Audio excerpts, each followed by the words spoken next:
आवेला देवता हजार हो, जब होला हवनिया। आवेला देवता हजार हो, जब होला हवनिया।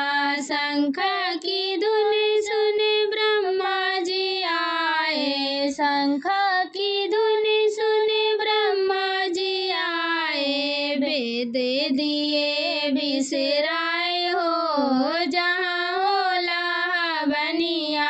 वेद दिए बिसराए हो, जहाँ होला हवनिया।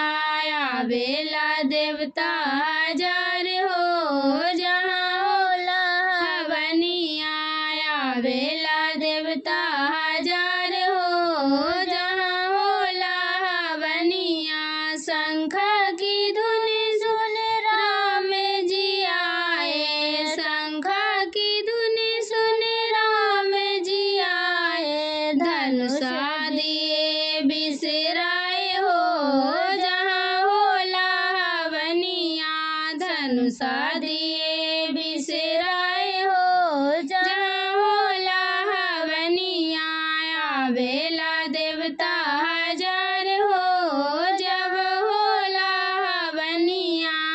आवेला देवता हजार हो, जब होला हवनिया। शंख की धुन सुन विष्णु जी आए, शंख की धुन सुन विष्णु जी आए। चक्र दिए बिसराए हो, जहाँ होला हवनिया।